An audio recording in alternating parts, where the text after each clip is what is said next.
Hello everyone, welcome to my channel కాసేపు సంధ్యతో కబుర్లు. జున్నుకి 11 months ఉన్నప్పుడు మేము ఇషా ఫౌండేషన్కి వెళ్ళాము. సో ఆ ఎక్స్పీరియన్స్ నేను ఇప్పుడు మీతో షేర్ చేసుకుంటున్నా. కోయంబత్తూర్ రైల్వే స్టేషన్ నుండి ఇషా ఫౌండేషన్కి 30 కిలోమీటర్స్ ఉంటుంది. సో మేమైతే రైల్వే స్టేషన్ దగ్గర క్యాబ్ బుక్ చేసుకొని వెళ్ళాం. సో మేమైతే రీచ్ అయిపోయాం ఇషా ఫౌండేషన్కి. ఇక్కడ కనిపిస్తున్నది సర్పవాసల్. ఇదే మెయిన్ ఎంట్రన్స్, సర్పంతో ఉంటుంది ఎంట్రన్స్. లోపల మీకు ధ్యానలింగ, లింగ భైరవి, తీర్థకుండ, నంది, ఆదియోగి ఆలయం ఇవన్నీ ఉంటాయి. ఆపోజిట్ రైట్ సైడ్లో ఆదియోగి స్టాట్యూకి వెళ్తాము. సో వెహికల్ ఎంట్రీ అయితే ఉండదు ఇక్కడ. ఇలా బుల్ల కార్డ్స్తో అయితే తీసుకువెళ్తారు, కొంచెం ట్రావెల్ చేయాలి. సో మేమైతే ఇలా వెళ్తున్నాము. ఆదియోగి శివ స్టాట్యూ అనేది మార్నింగ్ 6 o'clock నుండి నైట్ 8 o'clock వరకు విజిటింగ్ అవర్స్ ఉన్నాయి. సో మేమైతే ఇలా స్టార్ట్ అయ్యి వెళ్తున్నాము. గ్రీనరీ అయితే చాలా చాలా బాగుంది. అండ్ ఈ బుల్లాక్స్ వస్తున్నప్పుడు అది ఒక మంచి ఎక్స్పీరియన్స్ ఇలా ట్రావెల్ చేయడం. చాలామంది బై వాక్ కూడా ట్రావెల్ చేస్తున్నారు, మీరు చూస్తున్నారు కదా ఆదియోగి శివ స్టాట్యూ దగ్గరికి. అండ్ బుల్లాక్స్ ఉన్నాయి అండ్ బై వాక్ కూడా వెళ్ళొచ్చు. ఫైనల్లీ మేమైతే స్టాట్యూ దగ్గరికి రీచ్ అయిపోయాము. Adiyogi Shiva statue February 24th, 2017లో ఇనాగరేట్ చేశారు, మహాశివరాత్రి రోజు.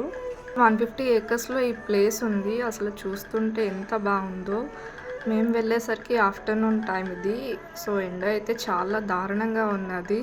Adiyogi Shiva statue is one of the biggest statue in India. ఈ స్టాట్యూ టోటల్గా 500 స్టోన్స్ ఆఫ్ స్టీల్ తోటి చెక్కారు. అండ్ హైట్ వచ్చి 112 feetతో ఉంటుంది ఈ statue. Isha Foundation founder Sadhguru Jaggi Vasudev గారు 1992లో కోయంబత్తూర్ అవుట్స్కట్స్లో సద్గురు జగ్గి వాసుదేవ్ గారు స్థాపించారు ఈ place. Everyday night 3D laser show ఉంటుంది ఇక్కడ. మేమైతే ఆ రోజు మిస్ అయ్యాము, బికాజ్ మాకు ఆ నైట్కి తిరుపతి వెళ్ళే ప్రోగ్రామ్ ఉన్నది. మీరైతే ఈ ప్లేస్ విజిట్ చేస్తే తప్పకుండా లేజర్ షో చూసే వెళ్ళండి. మేమైతే మిస్ అయిపోయాము. నెక్స్ట్ టైం ఎలా అయినా ఇంకొకసారి వచ్చి ఆ లేజర్ షో చూద్దామని అనుకుంటున్నాం. చాలా చాలా బాగుంటుందంట.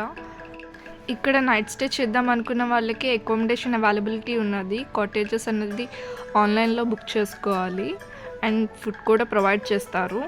సో మీరు వచ్చినప్పుడు కంపల్సరీ ఆ 3D లేజర్ షో అయితే చూడండి. అది ఒక మంచి ఎక్స్పీరియన్స్. మేము మిస్ అయ్యాము. నెక్స్ట్ టైం వచ్చినప్పుడు అస్సలు మిస్ అవ్వకూడదని అనుకుంటున్నాం. ఆ రోజు చాలా ఎండ ఉంది. ఎండలో తిరగటం వల్ల జున్ను అయితే చాలా టైట్ అయిపోయాడు. ఇది జున్నుకి ఫస్ట్ లాంగ్ ట్రిప్. అసలు మేము బర్త్డేకి ప్లాన్ చేసుకున్నాం, ఫస్ట్ బర్త్డేకి. సో అన్ఎక్స్పెక్టెడ్గా కొంచెం ఎర్లీగానే వెళ్ళాము. 1 year బేబీతో ట్రిప్స్ చాలా కష్టం అని చెప్పారు, but they should also experience the travel. మేమైతే ప్రికాషన్స్ తీసుకునే వెళ్ళాము. And this is my Coimbatore experience. మీరు ఎప్పుడైనా 3D లేజర్ షో మిస్ అయ్యారా? Let me know in the comment section. Thanks for watching and don't forget to subscribe my channel. Please do like, share and comment.